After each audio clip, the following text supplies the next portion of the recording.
So we're going to take a little different tact here this evening. We're going to start with a question that we didn't get to last week, which I thought was really quite good, and it's a transportation issue. And so we'll start with that corner and go around the table here.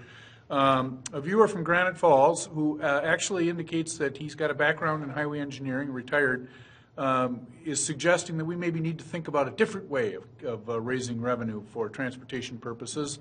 And he has in mind weight limitations and per mile traveled as a way to sort of calculate the revenue that might be otherwise generated. And he notes, I just thought this was interesting. He notes that SUVs and pickups pay 80% of the damage caused by loaded trucks, and he notes that there's some inconsistency there, and perhaps we should do something about that. But generally speaking, what I'd like to have you discuss is how you see the transportation issue unfolding in this session, and is there any discussion about alternative ways of collecting revenue? And we'll talk a little bit about that. Let's start with you, Senator Frenz. Sure. Well, it's a timely question because we had a presentation yesterday in the Transportation Committee about the future of transportation, including testimony from the University of Minnesota and one of their experts, Mr. Duma, and MnDOT gave a presentation as well. An attempt to forecast what we're looking at in Minnesota as far as electronic vehicles, an electric grid, and talking about revenue was part of the presentation. A couple of things that struck me about that were that, of course, electronic vehicles and hybrids are increasing in sales, and it was estimated that in about 10 years, maybe 10% of the vehicles sold would be in that category. In other words, it may be that 90% of the vehicles on the road are still internal combustion many years from now. And I didn't think they were quite putting it this way, but the suggestion was significant change in the makeup of our traveling vehicles be 20, 30 years until internal combustion's really all gone. Therefore, the question about vehicle mileage tax, which can include weights, is out there. We discussed it. There's some limitations in technology. If we could just put a transponder on every vehicle, you could, if you wanted to. Say this vehicle weighs this much and traveled this many miles. We're not quite there technologically, and it raises some privacy issues so that not everybody thinks that's a perfect solution, and of course not everybody can afford a brand new vehicle. It's no secret that as far as revenue, I'm a supporter of new revenue, so I'd be fine if there was a better way to raise revenue than an increase in the gas tax. I haven't seen one that makes sense to me for this next biennium and for the immediate future. But we should be open-minded, and there was no question in the presentation that change is coming, and it's a good change, both from a carbon reduction standpoint and also from the convenience of what the people want. Electric scooters, stuff we didn't think about when we were kids. So there. Senator Kiffmeyer, transportation. What's your Transportation, great subject. Without a question, we've been depending upon the gas tax. And when you've depended upon that to pay for a lot of the transportation issues, then when you're going to use less gas, which now more miles per gallon, and eventually maybe electric cars or a variety of things like that, this has run out, I think, of its merit of just looking always to gas as the magic bullet in regards to paying for these things. Could there be a different way? That's a possibility. That's why we have the legislature. We get to talk about that, which we will do plenty of that this year. The per mile idea always goes down in flames. It starts out, but as soon as the privacy issue comes in, you're going to start monitoring, and the next step will be not only how many miles, but where I went. And after all the stuff with Google and data privacy stuff, people are really chilled out about that kind of methodology. I am working on something, though, that has to do maybe with a combination of both weight and the purchase price of the vehicle. That might be a good proxy measurement for some of that, because generally the higher the weight, the higher the price, and those two things kind of work together. But it isn't so much that we need an additional source of revenue, but I do think there should be a way that electric cars, who right now don't use any gas, but are driving our roads and have plenty of weight as well, that there needs to be a way that we can have equality between the methods of transportation so that it is spread out. And if we go increasingly towards more electric cars or a variety of things like that, we don't really have a method right now of claiming resources from them for the wear and tear that they still do on our road, reminding us no matter the buses and trains, all the goods and services are using our roads. And so that's a most common good that you have. Interesting enough, the general fund transportation money is about 1/2 of 1%. That's all that comes out of the general fund. And now with the sales tax being redirected to those sources, it's jumped all the way up to 0.7%. So I think there is a little room there that certainly the greatest common good has to do with a lot of the transportation things that we ought to take a look at that. But going after gas tax all the time, that is a diminishing return and isn't fair to those who just happen to have the older cars in particular. Remember, those of the low economic status are more apt to be driving gas-driven cars. The cost of an electric car or alternative cars are still way out of reach for those who are at that level of income. So I think we got to be really careful about putting the burden on the low income while everybody else is still using the roads. Representative Schumacher, your thoughts?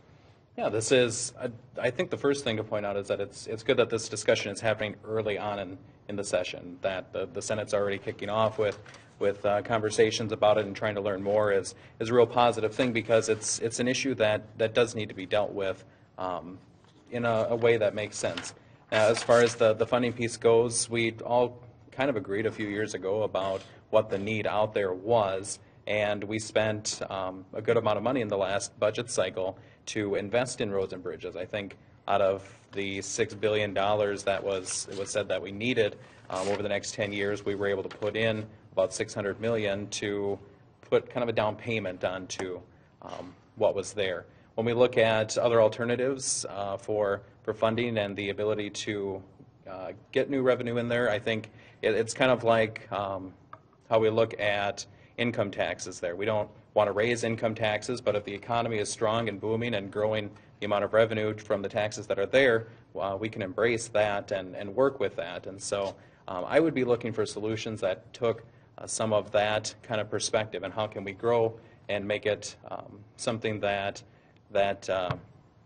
is there because it's being successful in the overall process. And so we have that. The issue with things like the gas tax or a mileage tax, besides the privacy pieces, is when you get out in parts of the state like mine, and you live in a town that's maybe 1,200 people, they don't have a grocery store, they don't have a post office anymore, they have to drive 30 miles just to get to the local clinic or any of those other things. That's all being taxed to them just because of where they live, and that gets to be an issue and a problem with any of these aspects, whether it's a gas tax or a mileage tax. And when it comes to weight, we have a lot of tractors and combines and everything that show up on the roads, especially during planting and harvest. And so the issue of weights is especially, I hear about it all the time in my district, both good and bad, on what it's doing to the roads. And we just need to be cognizant about that. It's very early on in the session, but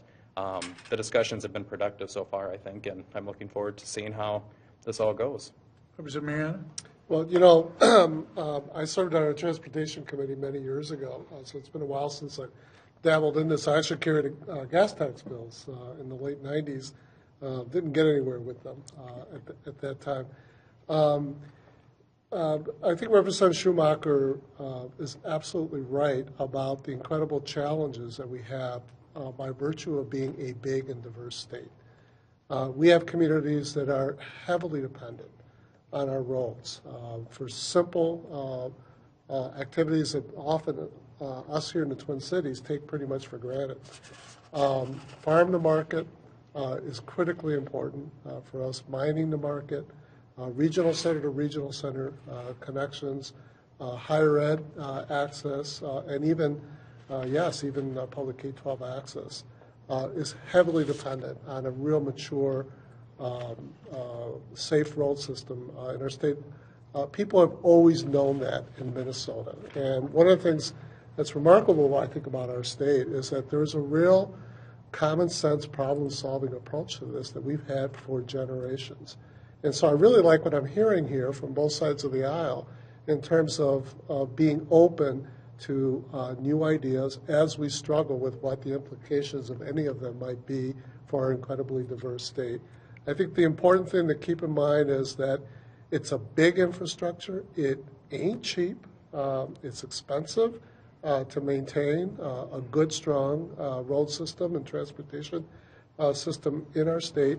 And we have slept. We've had deterioration issues with our roads and with our bridges, and those are not cheap. Believe me, I've carried bridge bills twice in my district here in St. Paul.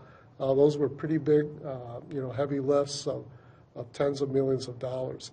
So we're going to have to absolutely have an open mind in terms of looking at new ways to be able to support this vitally important infrastructure. My guess is we're probably going to have to move to a multi-revenue system.